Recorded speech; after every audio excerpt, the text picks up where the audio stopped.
quand la passion de Christ enflamme nos cœurs, qu'est-ce que nous ne ferions pas pour sa gloire? Alléluia! Comment allez-vous, bien-aimés? J'adresse des salutations à tous ceux qui sont dans la salle, aussi à ceux qui sont dans la salle d'en bas et ceux aussi qui voient ou qui verront ce message par le biais d'Internet. Que le Seigneur nous bénisse ensemble et que toute la gloire lui revienne. Voudriez-vous, s'il vous plaît, prier avec moi pour remettre cette partie du service entre les mains du Seigneur? Alléluia. Père, nous nous inclinons respectueusement dans ta présence. Tu es le Très-Haut, ta demeure est éternelle, ton nom est saint. Tu habites dans les lieux élevés et dans la sainteté, mais tu es avec l'homme, avec la femme, contrit, humilié, pour, Seigneur, ranimer l'esprit humilié, pour ranimer le cœur contrit. Nous nous tenons devant toi et devant ta parole, Seigneur. Elle va nous être donnée comme des enfants autour de la table, regardant les mains du Père. Nos yeux sont sur toi, nos cœurs sont ouverts et nous nous attendons à toi. Fais du bien à chacune de nos vies pour l'honneur, la louange et la gloire de ton nom. Amen. Béni soit l'Éternel. Le thème du message d'aujourd'hui, c'est l'offrande de Caïn. Et nous ferons notre lecture dans le livre de la Genèse, Genèse le chapitre 4. Nous lirons des versets 1 jusqu'au verset 14. Adam connut Ève, sa femme. Elle conçut et enfanta Caïn et elle dit, « J'ai acquis un homme de par l'Éternel. » Elle enfanta encore son frère Abel. Abel fut berger et Caïn fut laboureur. Au bout de quelque temps, Caïn fit à l'Éternel une offrande des fruits de la terre, et Abel de son côté en fit une des premiers-nés de son troupeau et de leur graisse. L'Éternel porta un regard favorable sur Abel et sur son offrande, mais il ne porta pas un regard favorable sur Caïn et sur son offrande. Caïn fut très irrité et son visage fut abattu. Et l'Éternel dit à Caïn, « Pourquoi es-tu irrité? Et pourquoi ton visage est-il abattu? Certainement, si tu agis bien, tu relèveras ton visage.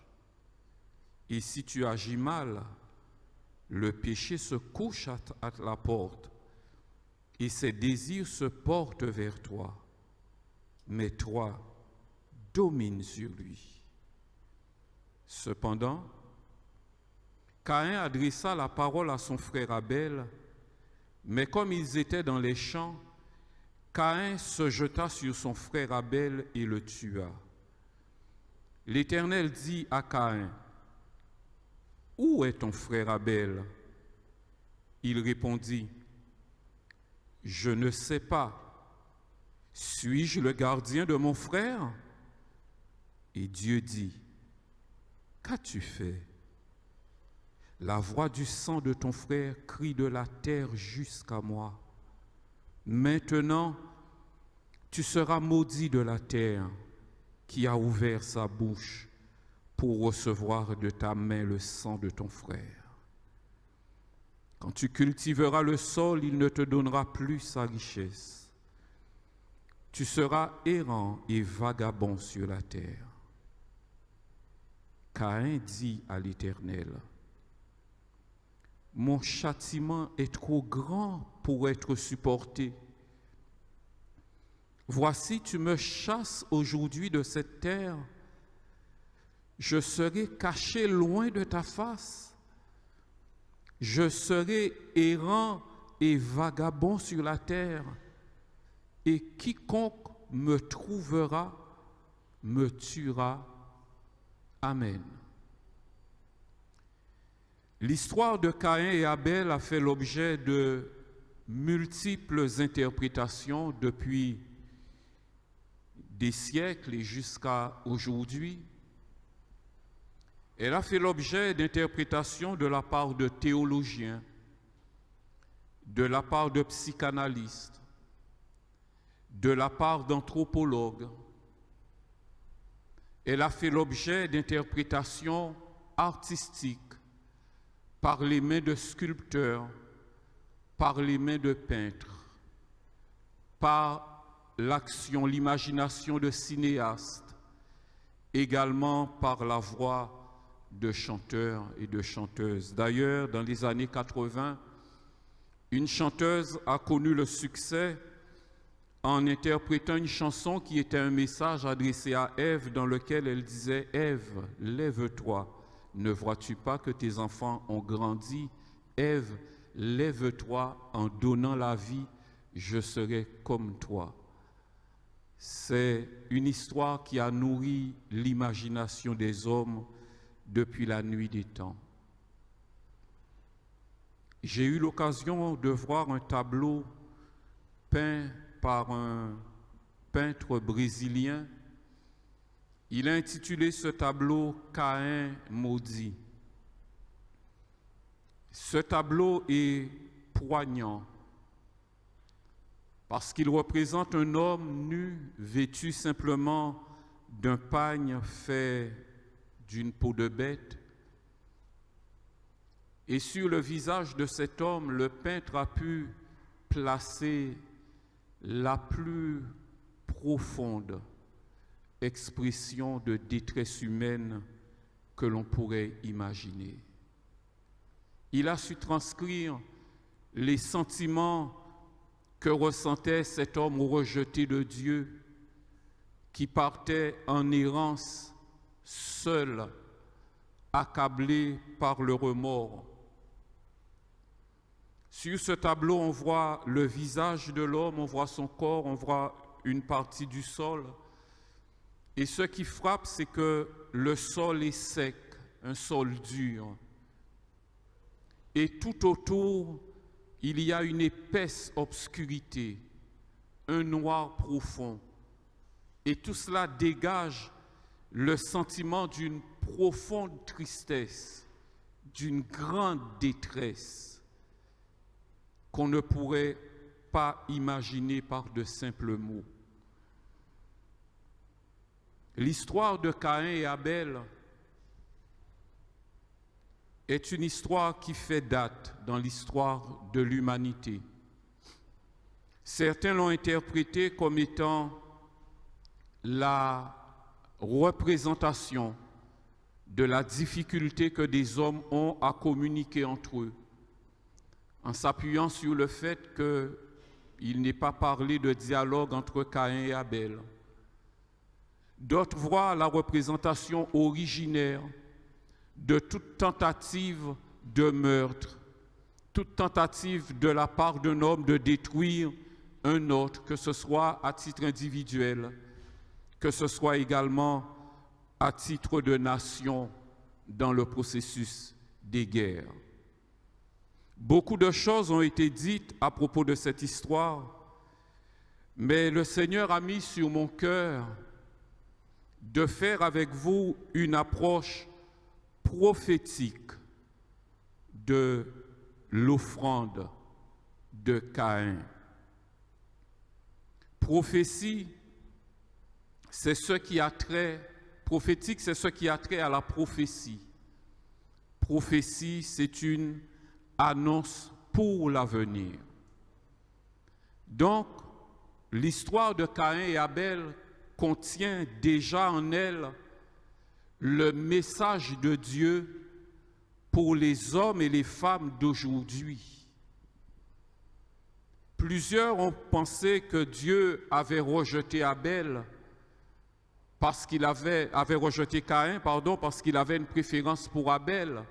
On a donné toutes sortes d'explications, mais revenons au texte et rentrons dans cette approche prophétique.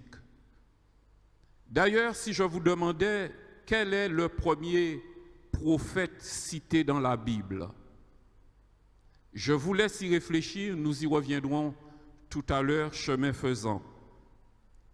Revoyons ce que dit le texte. Retournons pour cela dans le chapitre 3. Il est dit, au bout de quelque temps, Caïn fit à l'Éternel une offrande des fruits de la terre. J'ai eu la curiosité de chercher le sens de ce mot « fruit » en hébreu et j'ai trouvé 3 sens.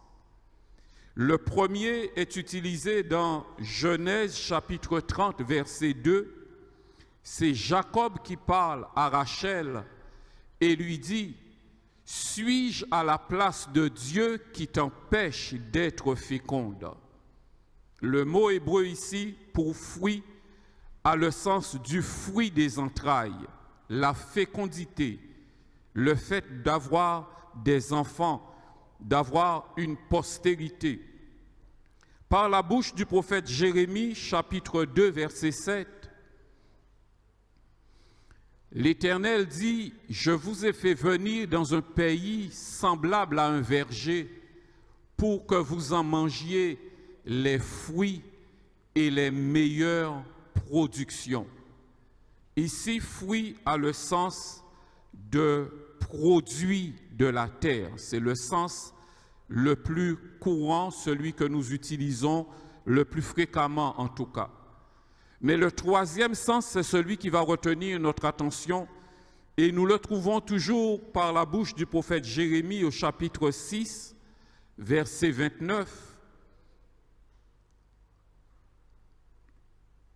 Écoute, terre, voici, je fais venir sur ce peuple le malheur, fruit de ses pensées, car ils n'ont point été attentifs à mes paroles, ils ont méprisé ma loi. Ce que nous avons besoin de comprendre, bien-aimés, c'est qu'au-delà de ce qui était contenu dans le panier, Dieu qui a un regard perçant, à qui rien n'échappe, Dieu qui voit ce que les hommes ne voient pas, a vu au-delà de l'offrande de fruits, de légumes, que sais-je, que Caïn présentait devant lui. Dieu a vu en Caïn les fruits de la terre dans son cœur. Jésus ne dit pas autre chose quand il dit dans Marc chapitre 7, versets 21 à 23, c'est Jésus qui parle et dit, « Car c'est du dedans, c'est du cœur des hommes que sortent les mauvaises pensées, les adultères, les impudicités, les meurtres, les vols, les cupidités, les méchancetés, la fraude, le dérèglement, le regard envieux, la calomnie, l'orgueil, la folie. » Voilà quels sont les fruits de la terre. Et Jésus poursuit en disant, c'est ce qui sort de l'homme et c'est ce qui souille l'homme. Au-delà de tout ce que nous pourrions offrir à Dieu, au-delà de toute apparence que nous pourrions avoir, au-delà de toute action que nous pourrions entreprendre pour Dieu, Son regard scrutant et pénétrant va jusqu'au plus profond de l'âme humaine pour voir quelle est la nature de l'offrande. L'offrande, plus que les fruits et les légumes, c'était le cœur. Dieu a vu le cœur de Caïn. Dieu a vu que Caïn était la représentation du fruit de ce qui est terrestre, en opposition à ce qui vient du ciel, à ce qui vient de Dieu. Dieu lit les cœurs, Dieu sonde les cœurs, Dieu sonde les reins. On ne peut tromper Dieu, on ne peut se cacher de son regard, on ne peut rien dissimuler devant sa face. Dieu connaissait Caïn, Dieu a vu le fruit qui était dans le cœur de Caïn et Dieu ne s'est pas trompé parce que quand on lit la suite de l'histoire, on voit la manifestation de ce que Dieu avait vu dans le cœur de Caïn. Il se referme sur lui-même. Plutôt que de se remettre en question, il se jette sur son frère et l'assassine froidement. Mais pourtant Dieu, dans son immense miséricorde, s'est approché de cet homme dont il a vu le cœur agité par ses passions de mort. Dieu s'est approché de lui et Dieu lui dit, « Pourquoi ton visage est-il abattu ?» Dieu lui tend la main. La version Darby de ce verset est rendue de la manière suivante. « Si tu fais bien, ne seras-tu pas agréé ? Si tu fais bien. » Dieu lui indique la marche à suivre, mais il n'a pas voulu écouter. Il ne s'est pas laissé convaincre par Dieu. Je prie ce matin que les cœurs soient ouverts, que des hommes et des femmes réalisent que l'histoire de Caïn et Abel, ce n'est pas seulement l'histoire d'un homme qui a été frustré, ce n'est pas seulement l'histoire d'un homme qui a été jaloux de voir Dieu agréer son frère et ne pas l'agréer. Au-delà de Caïn et Abel, c'est l'histoire de l'humanité que Dieu dépeignait déjà. Et c'est cela la vision prophétique. Je vous ai demandé tout à l'heure qui était le premier prophète cité dans la Bible. C'est Jésus qui nous donne la réponse dans l'évangile de Luc, chapitre 11. Nous lirons versets 49 à 51. Luc, chapitre 11, verset 49. Jésus dit, « C'est pourquoi la sagesse de Dieu a dit, je leur enverrai des prophètes et des apôtres. Ils tueront les uns et persécuteront les autres, afin qu'il soit demandé compte à cette génération du sang de tous les prophètes qui a été répandu depuis la création du monde, depuis le sang d'Abel jusqu'au sang de Zacharie. » Le premier prophète cité dans la Bible, c'était Abel. Ce qu'il a fait avait été inspiré par Dieu. Dans ce qu'il a fait, il y avait un message. Et c'est vers ce message que Dieu a voulu tourner le cœur de Caïn en lui disant, « Si tu fais bien, tu seras agréé. » Il avait le choix de se détourner de ce fruit de la terre qui était en lui pour regarder ce qu'avait fait son frère, pour saisir la puissance du message qui était contenu dans l'offrande de son frère. Tandis que lui, il offrait les fruits de la terre. Abel, inspiré par Dieu et agissant par la foi, offrit un agneau. Ne me demandez pas pourquoi, c'est Dieu qui en a décidé ainsi. Il est écrit dans sa parole, sans effusion de sang, il n'y a pas de pardon pour les péchés. C'est le message de la croix, c'est le message de la mort de Jésus.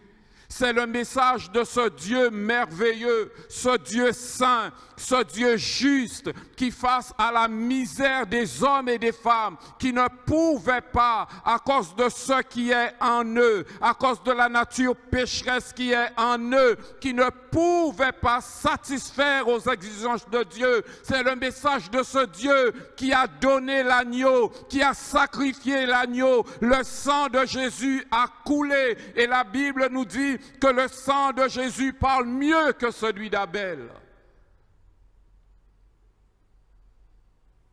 Dieu parlait à Caïn comme Dieu te parle en cet instant. Lorsque Caïn entendit la sentence de Dieu,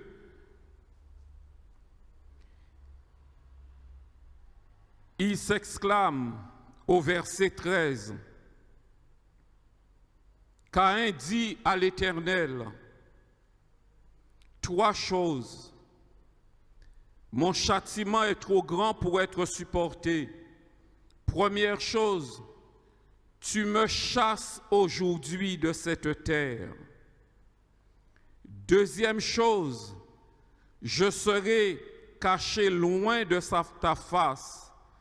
Troisième chose, je serai errant et vagabond sur la terre. » Voilà la condition de tout homme, toute femme qui n'aura pas la sagesse de reconnaître qu'en lui, il porte les fruits de la terre. Ce n'est pas une accusation de ma part. C'est Dieu, le Dieu saint, juste et redoutable, qui le dit dans sa sagesse.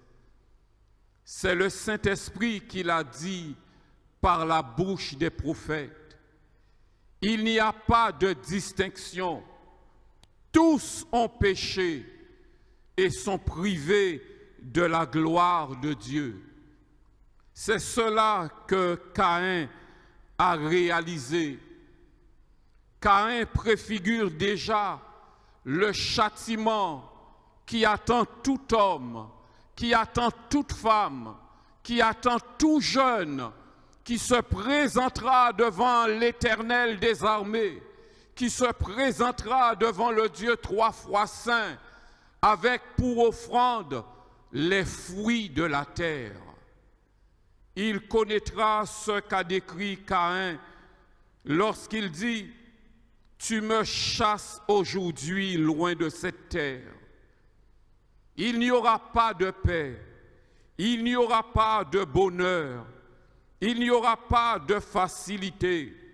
Caïn dit encore « Je serai caché loin de ta face ». Voilà le salaire qui sera payé à tout homme, toute femme qui aura préféré offrir à Dieu, se présenter devant Dieu avec pour offrande les fruits de la terre. Il sera rejeté devant la face de Dieu et sera errant et vagabond, non seulement sur la terre, mais dans les lieux où il passera son éternité. Et la fin de tout cela, c'est la mort éternelle, la séparation éternelle d'avec Dieu. Caïn l'a réalisé. Je prie Dieu qu'un homme, qu'une femme, qu'un jeune puisse également le réaliser en cet instant. Caïn est parti errant. Caïn est parti loin de la face de Dieu. Caïn est parti avec comme perspective de la mort et la mort éternelle. Mais le message du Seigneur n'est jamais pour annoncer une condamnation, si ce n'est pour annoncer également le message de la grâce et la possibilité d'échapper à ce châtiment. Par la bouche du prophète Ésaïe dans le chapitre 53, Ésaïe chapitre 53, au verset 6, à l'image de Caïn, il est dit,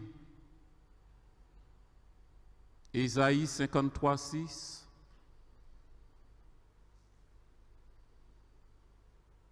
« 53, mon frère, 53, merci.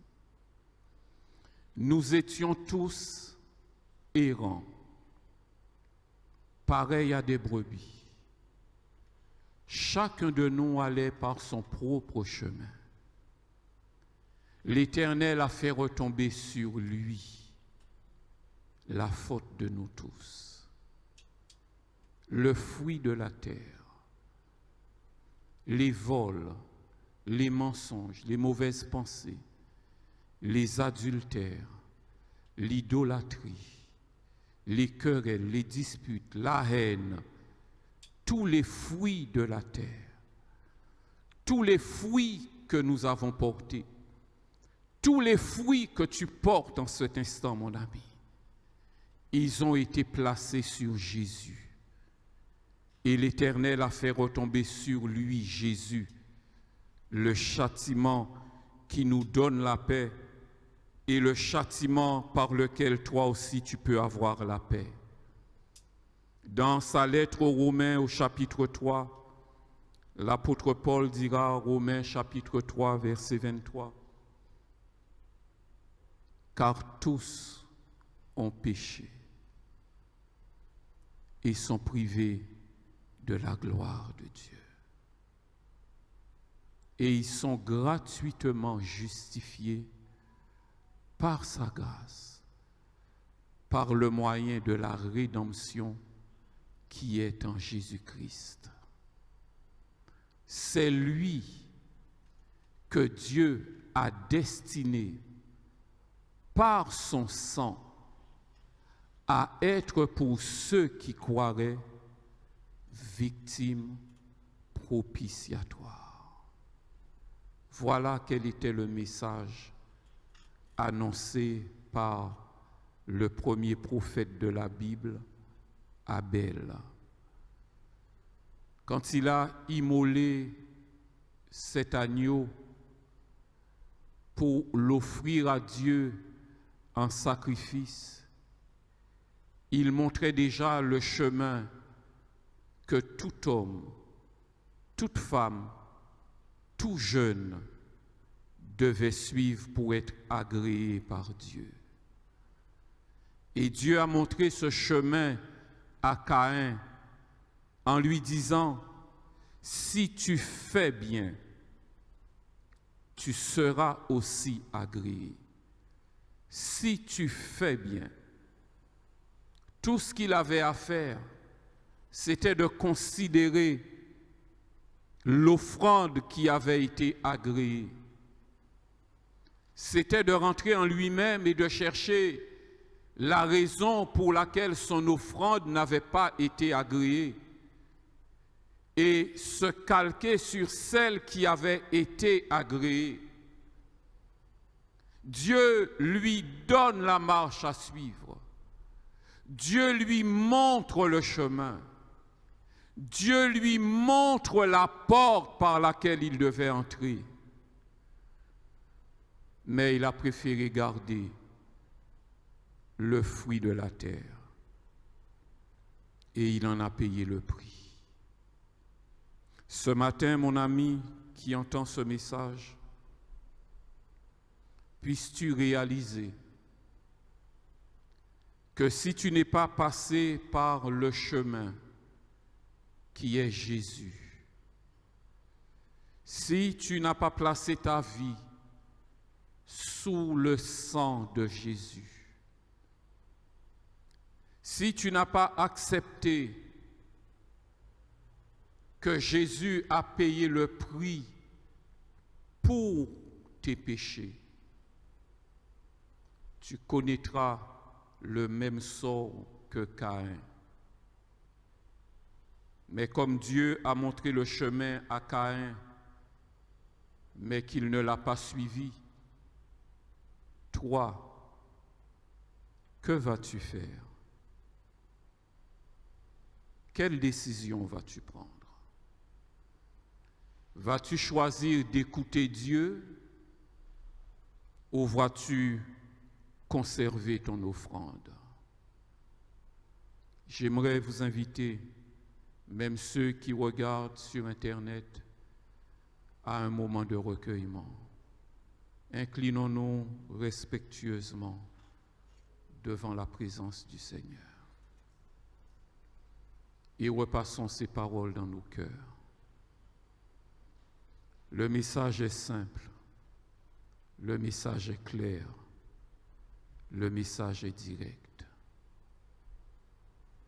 Caïn s'est présenté devant Dieu tel qu'il était, homme naturel, homme non régénéré, homme pécheur, homme qui agissait selon ce qu'il avait décidé ou selon ce qu'il avait pensé juste de faire d'après son raisonnement humain. Il a été rejeté. Abel a annoncé le sacrifice de Jésus, le sang de Jésus. Et malgré qu'il soit mort, mais il est maintenant dans la gloire, dans la félicité de son Père. Prends la décision ce matin. Je voudrais prier avec quelqu'un ce matin pour l'aider à dire à Dieu, je reconnais que je suis comme ce Caïn, qu'il m'arrive d'avoir de mauvaises pensées, qu'il m'arrive de faire de mauvaises choses, qu'il m'arrive de me diriger par moi-même. Mais ce matin, j'ai entendu ta parole et je ne veux plus t'offrir ce sacrifice, ce fruit de la terre, mais je veux que tu regardes ma vie et que tu vois le sang de Jésus. Si quelqu'un veut faire cette prière, je l'invite là où il est, à lever la main simplement et je prierai avec toi. Merci, j'ai vu votre main. Y a-t-il encore une autre personne qui voudrait faire cette prière au Seigneur? Lève simplement ta main, comme pour dire, Seigneur, oui, je veux un changement ce matin. Toi qui écoutes ce message par le biais des ondes, tu peux aussi prendre cette résolution dans ton cœur et dire, Seigneur, je veux ce changement. Alléluia. Gloire au nom du Seigneur. Y a-t-il encore quelqu'un qui veut lever la main? Faites-le promptement. Nous allons continuer le service. Que le nom du Seigneur soit béni. Je vais céder le micro pour que le service continue. Mais toi qui as levé la main, j'aimerais à la fin de la réunion que nous puissions nous voir et que je puisse prier avec toi pour te conduire à te positionner avec Dieu. Et si entre-temps quelqu'un d'autre a pris la décision, il pourra nous rejoindre. Je serai sur le devant. Que le Seigneur bénisse chacun des auditeurs de ce message et que sa gloire soit dans nos vies au nom de Jésus. Et si c'est quelqu'un qui a pris une décision sur Internet, vous trouverez les moyens de rentrer en contact avec nous et nous prendrons la suite pour vous accompagner dans cette démarche. Que le Seigneur vous bénisse.